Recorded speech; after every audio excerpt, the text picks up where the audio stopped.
Buku Alfa dan Omega Jilid 5, Bab 25, Panggilan di Tepi Danau. Sang surya sedang memancarkan cahayanya di atas Danau Galilea. Murid-murid yang telah letih karena usaha yang tidak berhasil semalam suntuk sedang duduk di atas perahu nelayannya yang mengapung-apung di atas danau itu. Yesus telah datang untuk berasing di tepi danau itu. Ia berharap pada pagi buta ini ia akan mendapat sedikit waktu untuk beristirahat dari kesibukan melayani orang banyak yang mengikuti dia setiap hari. Tetapi tidak berapa lama kemudian orang banyak itu mulai mengerumuni dia. Jumlah orang banyak itu dengan cepat bertambah banyak sehingga ia terdesak dari segala penjuru. Dan sementara itu murid-murid telah mendarat. Untuk menghindari desakan orang banyak, Yesus naik ke perahu Petrus dan meminta padanya agar menolak perahu itu agak jauh sedikit dari tepi pantai. Di sini Yesus dapat dilihat dan didengar oleh orang banyak, dan dari dalam perahu inilah ia mengajar orang banyak yang berada di pantai. Alangkah hebatnya pemandangan ini bagi malaikat-malaikat surga. Panglima besar mereka duduk di atas sebuah perahu nelayan, digoyang ke sana kemari oleh ombak yang tidak henti-hentinya, sambil mengabarkan kabar keselamatan yang baik kepada orang banyak yang sedang mendengar serta berdesak-desak sampai ke tepi air. Ia dihormati oleh surga, sedang mewartakan perkara besar tentang kerajaannya di alam terbuka kepada rakyat jelata. Tetapi ia tidak lagi memperoleh pandangan lain yang lebih cocok lagi bagi pekerjaan-pekerjaannya. Danau, gunung-gunung, ladang-ladang terhampar luas, sinar surya menyinari permukaan bumi. Semuanya adalah bahan-bahan yang telah disediakan untuk menjelaskan pelajarannya dan memasukkannya ke dalam pikiran mereka itu. Tidak ada suatu pelajaran Kristus yang sia-sia.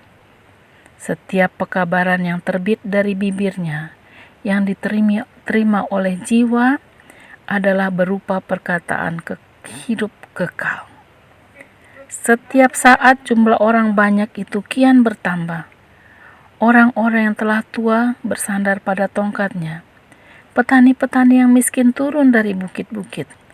Nelayan dari danau itu, pedagang dan rabi-rabi, orang-orang kaya dan orang-orang terpelajar, tua dan muda, membawa orang-orang sakit dan yang menderita, berdesak-desak untuk mendengar perkataan guru ilahi itu. Pemandangan inilah yang telah dilihat oleh Nabi terlebih dahulu, karena sebagaimana yang tersurat, tanah Sebulon dan tanah Naftali, jalan ke laut, daerah seberang sungai Yordan, Galilea, wilayah bangsa-bangsa lain, bangsa yang diam dalam kegelapan, telah melihat terang yang besar, dan bagi mereka yang diam di negeri yang dinaungi maut, telah terbit terang. Di samping orang banyak berdiri di pantai Galilea, Yesus di dalam khotbahnya di tepi danau mempunyai pendengaran yang lain di hadapan pikirannya.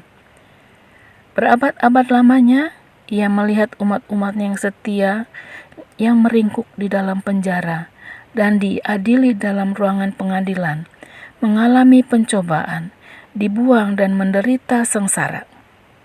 Segala pandangan gembira, pergumulan dan kebimbangan terhampar di hadapannya. Di dalam perkataan yang diucapkan kepada mereka yang mengerumuni dia, ia sedang berbicara juga kepada jiwa-jiwa yang lain. Perkataan yang sama pula akan sampai ke telinga mereka sebagai suatu pekabaran pengharapan di dalam masa pencobaan, penghiburan di dalam duka cita, dan menjadi terang surga di dalam kegelapan. Oleh Roh Kudus, suara yang berbicara dari perahu nelayan di atas Danau Galilea itu akan terdengar juga berkata tentang damai kepada hati manusia pada akhir zaman ini. Pembicaraannya berakhir. Yesus menoleh kepada Petrus dan meminta kepadanya menebarkan pukatnya ke dalam danau untuk menangkap ikan. Tetapi Petrus telah putus asa. Sepanjang malam ia tidak mendapat apa-apa. Sepanjang malam yang sepi itu ia telah memikirkan akan nasib Yohanes Pembaptis yang telah menderita di dalam gua tahanannya. Ia telah memikirkan juga akan kemungkinan masa depan Yesus dan pengikut-pengikutnya, pengalaman sedih yang dialami Yesus di Yudea, dan niat jahat rabi-rabi dan imam-imam. Hingga pekerjaan hidupnya sendiri telah mengecewakan hatinya, dan pada saat ia menjaga di sisi jalan kosong itu, masa depannya sangatlah gelap oleh kekecewaan hatinya. "Guru," katanya, "telah sepanjang malam kami bekerja keras dan kami tidak menangkap apa-apa. Tetapi karena Engkau menyuruhnya, aku akan menabarkan jala juga." Malam adalah satu-satunya waktu yang baik untuk mencari ikan dengan jala di dalam air danau yang jernih itu. Setelah bekerja malam dengan tidak mendapat satu apapun, maka tidak ada gunanya untuk membuang jala pada hari siang. Tetapi Yesus memberikan perintah dan kasih Tuhan telah menggerakkan hati murid-murid untuk menurut. Simon dan saudaranya bersama-sama menebarkan jala itu. Pada saat mereka berusaha menarik pukat itu ke dalam perahu oleh karena banyak ikannya, sehingga jala itu pun koyak. Mereka terpaksa memanggil Yakobus dan Yohanes untuk membantu mereka. Apabila tangkapan mereka itu naik ke dalam perahu karena berat muatannya, mereka takut akan tenggelam. Tetapi kini Petrus tidak lagi menghiraukan akan perahu dan muatannya. Mujizat itu melebihi segala sesuatu yang pernah disaksikannya, karena hal ini baginya adalah menjadi suatu kenyataan kuasa ilahi. Pada wajah Yesus ia telah melihat seorang yang mengendalikan alam semesta. Hadirnya keilahiannya telah menyatakan bahwa ia tidak suci. Cinta bagi Tuhannya, malu akan kurang percayanya, bersyukur akan kerendahan hati Kristus, terlebih pula perasaan akan kecemarannya di hadapan kesucian yang kekal, telah mengalahkan dia. Dikala teman-temannya mengeluarkan ikan-ikan dari dalam jala, Petrus jatuh di kaki juru selamat sambil berkata, "Tuhan, pergilah daripadaku, karena aku ini seorang berdosa." Hadirat kesucian ilahi yang sama yang telah menyebabkan Nabi Daniel rebah sebagai seorang yang mati di hadapan Allah. Malaikat Allah, "Hilanglah kekuatanku. Aku menjadi pucat sama sekali dan tidak ada lagi kekuatan padaku." Lagi pula, bila Yesaya melihat kemuliaan Tuhan, ia berkata, "Celakalah aku binasa, sebab aku ini seorang yang najis bibir, dan aku tinggal di tengah-tengah bangsa yang najis bibir. Namun mataku telah melihat Sang Raja, yakni Tuhan semesta alam." Daniel 10 ayat 8, Yesaya 6 ayat 5. Kemanusiaan dengan kelemahan dan dosanya telah dibawa berhadapan dengan kesempurnaan ilahi. Maka ia jatuh oleh kekurangan dan kecemarannya. Demikian pula jadinya dengan segala orang yang diberikan kesempatan untuk melihat kebesaran dan keagungan Allah. Petrus berkata, "Pergilah daripadaku, karena aku ini orang berdosa." Tetapi ia tetap bergantung pada kaki Yesus karena merasa bahwa ia tidak dapat berpisah daripadanya. Juru selamat menjawab, "Jangan takut, mulai dari sekarang engkau akan menjadi menjala manusia. Setelah Yesaya melihat akan kesucian Allah dan ketidaklayakannya sendiri, barulah ia dipercayakan dengan pekabaran ilahi. Setelah Petrus menyangkal dirinya dan bergantung kepada kuasa ilahi, barulah ia menerima panggilan untuk bekerja bagi Kristus. Hingga saat ini tidak seorang pun dari murid-muridnya yang sepenuhnya bersatu sebagai teman sekerja bersama Yesus. Mereka telah menyaksikan banyak mujizatnya dan telah mendengar pengajarannya, tetapi mereka belum meninggalkan sepenuhnya pekerjaan hidup mereka yang semula. Pemenjaraan Yohanes Pembaptis membawa suatu kekecewaan yang pahit pada hati mereka itu. Jika demikian hasilnya pekerjaan Yohanes, maka sedikitlah harapan mereka itu kepada Tuhannya untuk menghadapi segala pemimpin agama yang bersatu melawan dia. Dalam hal ini, kembali untuk seketika pekerjaan nelayan adalah sebagai satu jalan kelegaan. Tetapi kini Yesus memanggil mereka untuk meninggalkan pekerjaan hidup semula dan menyatukan perhatian mereka itu dengan perhatiannya. Petrus telah menerima panggilan itu. Setelah tiba di tepi danau, Yesus memanggil 3 murid yang lain. "Mari, ikutlah aku, dan kamu akan kujadikan penjala manusia." Dengan segera mereka meninggalkan segala sesuatu dan mengikut Dia. Sebelum meminta mereka meninggalkan pukat dan perahu mereka, Yesus telah memberikan kepada mereka jaminan bahwa Allah akan menyediakan keperluan mereka. Pemakaian perahu Petrus bagi pekerjaan Injil telah dibayar kembali dengan pembayaran yang sangat mahal. Ia yang kaya bagi semua orang yang berseru kepadanya telah berkata, "Berilah dan kamu akan diberi suatu takaran yang baik, yang dipadatkan, yang digoncang, dan yang tumpah keluar akan dicurahkan ke dalam ribaanmu." Roma 10 ayat 12, Lukas 6 ayat 38. Dalam takaran ini, ia memberi upah pelayanan murid-murid, dan tiap-tiap pengorbanan diberikan karena karunia-Nya yang melimpah-limpah sesuai dengan kebaikan-Nya.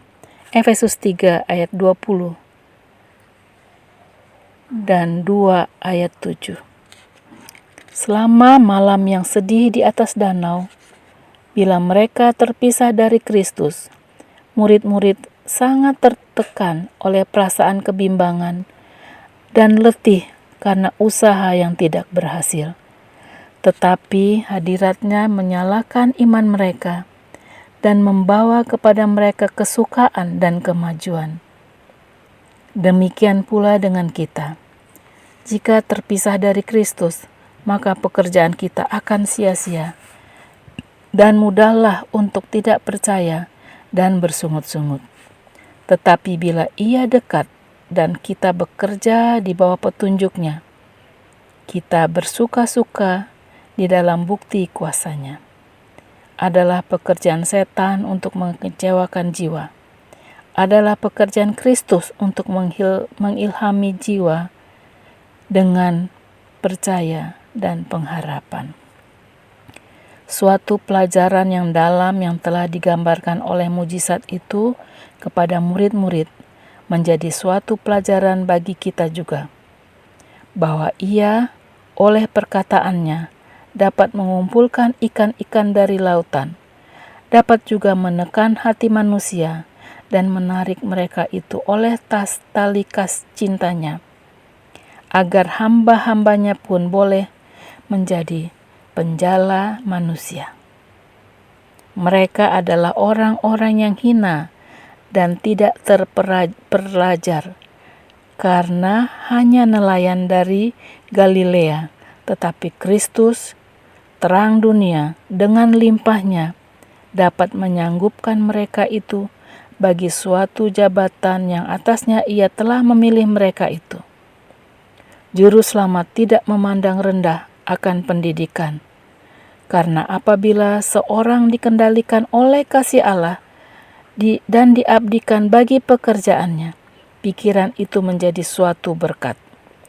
Tetapi ia melewati orang-orang pintar pada zamannya, karena mereka itu hanya bersandar pada diri mereka sendiri, sehingga mereka tidak dapat merasakan penderitaan manusia dan menjadi teman sekerja dengan orang yang dari Nazaret itu. Dalam kesombongan mereka, merasa hina jika diajar oleh Kristus. Tuhan Yesus mencari kerjasama mereka yang akan menjadi saluran yang tidak akan pecah bagi hubungan anugerahnya. Hal utama yang patut dipelajari oleh orang yang akan menjadi pekerja bersama Allah adalah pelajaran tentang tidak bersandar pada diri sendiri. Lalu mereka bersedia untuk diberikan tabiat Kristus. Hal itu tidaklah didapat oleh pendidikan dalam kebanyakan sekolah ilmu pengetahuan di dunia ini. Buah-buah kebijaksanaanlah yang didapat dari guru ilahi sendiri. Yesus memilih nelayan yang tidak berpendidikan karena mereka tidak disekolahkan dalam tradisi dan adat istiadat yang salah pada zaman mereka itu. Mereka adalah orang-orang yang sanggup karena pembawaannya, dan mereka rendah hati dan mudah diajar orang-orang yang dididiknya bagi pekerjaannya. Dalam langkah hidup yang biasa, banyak orang dengan sabar melakukan pekerjaan hidup sehari-hari, tidak menyadari bahwa ia memiliki kuasa yang jika digunakan akan mengangkat dia pada suatu taraf yang sama dengan orang yang dihormati oleh dunia. Jamahan tangan diperlukan untuk membangkitkan kesanggupan yang masih terpendam. Orang-orang seperti itulah dipanggil Tuhan untuk menjadi teman pengerjanya, dan diberikannya kepada mereka itu kesempatan bergaul dengan Dia. Tidak pernah ada seorang besar di dunia ini seperti Dia. Apabila murid-murid selesai mendapat pendidikan dari juru selamat, mereka tidak lagi bodoh atau tidak berpendidikan. Mereka menjadi seperti Dia dalam pikiran, tabiat, dan orang lain pun menerima pengetahuan yang telah mereka peroleh dari Yesus. Pekerjaan pendidikan yang tertinggi bukan hanya untuk menghubungkan pengetahuan, tetapi untuk memberikan tenaga yang penting yang diterima melalui hubungan pikiran dengan pikiran, jiwa dengan jiwa. Hanya hidup yang dapat menghasilkan hidup. Maka alangkah luar biasanya kesempatan mereka itu, yang selama 3 tahun tiap-tiap hari berhubungan dengan hidup ilahi, dari mana mereka mengalir tiap-tiap tenaga pemberi hidup yang telah memberkati dunia ini. Melebihi segala kawan-kawannya, Yohanes, murid yang kekasih, menyerahkan dirinya kepada kuasa yang ajaib itu. Ia berkata, hidup itu telah dinyatakan, dan kami telah melihatnya, dan sekarang kami bersaksi dan memberitakan kepada kamu tentang hidup kekal yang ada bersama-sama dengan Bapa dan yang telah dinyatakan kepada kami. Karena kepenuhannya, kita semua telah menerima kasih karunia demi kasih karunia. 1 Yohanes 1 ayat 2 dan Yohanes 1 ayat 16. Pada zaman rasul-rasul Tuhan, tidak ada sesuatu yang membawa kemuliaan kepada diri mereka itu. Nyatalah bahwa kemajuan pekerjaan mereka terserah kepada Allah. Kehidupan orang-orang ini, tabiat yang mereka kembangkan dan pekerjaan besar yang dilakukan Allah melalui mereka itu adalah suatu kesaksian kepada apa yang diperbuatnya bagi segala orang yang dapat diajar dan menurut. Ia yang lebih mengasihi Kristus akan melakukan perbuatan baik yang terbesar. Tidak ada batas pada kegunaan seorang yang mengesampingkan dirinya sendiri, menyediakan tempat bagi pekerjaan Roh Kudus di dalam hatinya, dan menghidupkan suatu kehidupan yang sepenuhnya berserah kepada Allah. Jika manusia menderita suatu disiplin yang perlu, tanpa sungutan, Allah akan mengajar mereka itu tiap jam dan tiap hari. Ia rindu menyatakan rahmat-Nya. Jika umat-Nya hendak memindahkan segala rintangan, maka Ia akan menuangkan air keselamatan dengan limpahnya melalui saluran-saluran manusia. Jikalau manusia dalam kehidupan yang rendah itu dikuatkan untuk melakukan segala yang baik yang mereka dapat perbuat, jika tangan yang menekan tidak diletakkan atas mereka itu untuk menekan kembali kegiatan mereka, maka akan terdapat 100 pengerja bagi Kristus, di mana kini hanya seorang. Allah mengambil seseorang sebagaimana adanya dan mendidik dia bagi pelayanannya, jika ia hendak menyerahkan dirinya kepadanya. Roh Allah yang diterima dalam jiwa akan mempertajam kesanggupan pikirannya.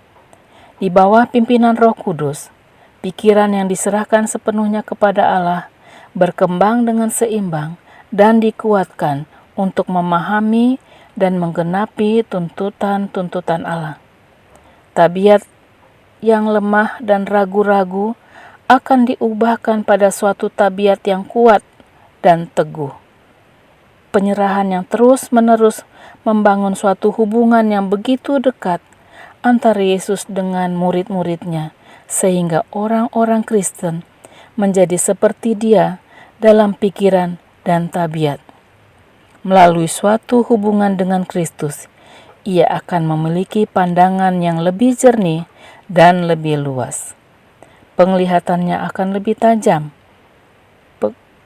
Perkembangan tabiatnya akan lebih seimbang. Ia yang rindu bekerja bagi Kristus, pikirannya dipertajam oleh kuasa pemberi hidup, yaitu matahari kebenaran, sehingga ia sanggup menghasilkan banyak buah bagi kemuliaan Allah. Orang yang berpendidikan tertinggi di dalam bidang kesenian dan ilmu pengetahuan telah mempelajari pelajaran yang indah dari orang-orang Kristen di dalam kehidupan yang rendah yang dinyatakan oleh dunia sebagaimana orang yang tidak terpelajar. Tetapi murid-murid yang bodoh ini telah mendapat pendidikan mereka di dalam sekolah yang tertinggi. Mereka telah duduk di kaki Dia yang berbicara seperti belum pernah seorang manusia berkata seperti orang itu.